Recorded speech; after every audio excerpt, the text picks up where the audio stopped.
Çox stresli və emosional bir oyun alındı. İlk növbədə Cavid Hüseynovu təbrik etmək istəyirəm. Çox yaxşı işlər görür, yaxşı komanda formalaşdırıb. Hətta rəqibi analiz etdikdə, hazırlaşdıqda müəyyən çətinliklər çəkirdik. Qış fasiləsindən sonra Avrokuboka iddialı komandaların oyunda məğlub olmamışdılar. Qarabağı ilk qollarını buraxmışdılar.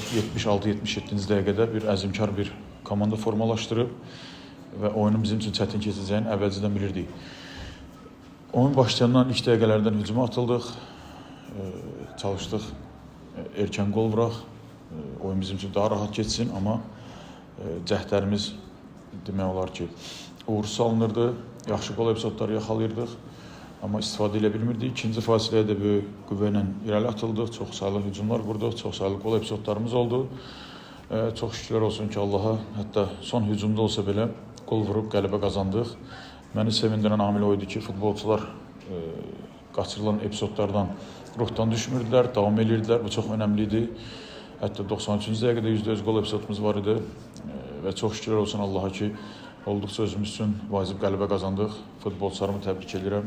Zirazır keçidlərini, rəhbərimizi təbrik edirəm.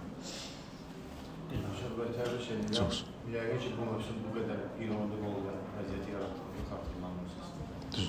20-yə yaxın qapıya gedən zərbədən birinin son saniyələrdə daxil olmalı bəxtsizliklə əlaqəlidir, yoxsa? Açığı bu tip oyunlarda nadir hallarda qələbə qazanırsan. Bir tərəfdən artıq özüm ona da kökləmişdim ki, ola bilər qol vurmayaq və hətta qol vurmasaydıq belə mən bugün futbolçularımın göstərdiyi oyuna görə minnətdarlıq bildirəcəkdim. Çox saylı hücumlarımız oldu. 3 dənə dirəkdən dönən top var. Çox saylı %100 qol epizodları və son hücumda qol vurmaq dramatik alındı. Bu da bizim futbolçularımızı düşünürəm ki, biraz da böyütməlidir. Bu oyundan özümüz üçün nəticələr çıxartmalıyıq ki, sona qədər mübarizə aparmaq lazımdır. Hakimin final fitinə qədər mübarizə aparmaq lazımdır. Olub əvvəlki oyunlarda da bəzən biz son dəqiqələrdə qol vurmuşuq, amma bu başqa bir şeydir. Yəni sən yaxşı oynayırsan, çox saylı qol epizodların var. Dirəkdən dönən toplar, qapıçının seyvləri, qaçan qol şansları. Ona baxmayaraq sona qədər mübarizə aparsan, bu əslində komandamızı biraz da böyütməlidir. Düzgün təhlil eləsək, düzgün yanaşsaq. Yenə də bir daha futbolçularımı təbrik etmək istəyirəm. Təzə transfer haqqında nə deyə bilərsiniz?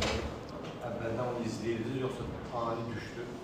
Yox, Quyumanı mən artıq 4 il yarımdır ki, tanıyıram. Yadımdadır ilk Zirəyə məşqçi təyin olduqda, hətta biz yadımdadır Qəbələdə idi o zaman.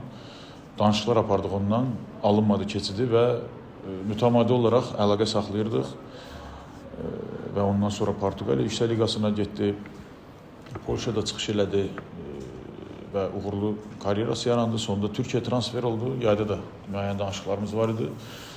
İndi belə bir şans, fürsət yarandı və Quyumanı komandamıza cəlb elədi. Hazır deyil, 2 aydır ki, klubsuzdur, kollektiv məşqlərdən kənar qalıb. Özünə gəlməyi, bərpa olmağı bir ay yarım vaxt çəkəcək ən azı. Bu daha çox gələcəyə yönəli bir transfer idi. Çox sağ olun. Son dəqiqədəki gün sərbəstliyi səsinizi eşitdim və məqsədlər də göstərici ki, artıq vaxtlar cəmiyyət əsasına daxil oldu. Qolu hiss elədiniz demək olar ki, bir növ siz vurdunuz o qolu. Yəni, qolu hiss elədiniz, yoxsa Səbalı analiz eləyəndə o harca bir boşluq var idi. Son dəqiqələr deyənə sadəcə artıq... Yox, orada epizod elə idi ki, məqsəd dönən toplara cavab deyildi. Hakim də futbolçulara işarə verdi ki, oyun bitib, yəni son kornerdə, ondan sonra oyun bitəcək və mən də onu bildirdim ki, ona hakim işarə verib, oyun bitir, daxil ol cəmi meydançasına. O da şükür olsun ki, Allaha uğurlu alındı, amma qolu da futbolçuların vurub qələbəni də onlar qazanıblar. Əsas bu qələbədə pay sahibləri olardı. 2 dirək oldu səhvləmirəmsə, 3 dirək hətta. Qaçılan epizodlar oldu. Korner zamanında qol biraz qələbə alındı, müdafiəsindən gəldi və qol oldu. Düşünürsünüz ki, bu futbol tanrısınızda üçün bir hədiyyəsi oldu. Həm də ədalətsizlik olmasın deyə. Yox, mən ümumiyyətcə Allah birdir, Allah təkdir. Yəni futbol tanrısı var, basketbolda mən bu şeylər olmaz. Bu şeylər bir ciddi problemdir. Allah sonda bizə kömək oldu. Hər zaman olduğu kimi onun köməyi olmadan biz hər hansı bir uğur əldə edə bilmərik. Bu oyunda da son saniyələrdə bizə yardım elədi və biz qələbə qazandıq.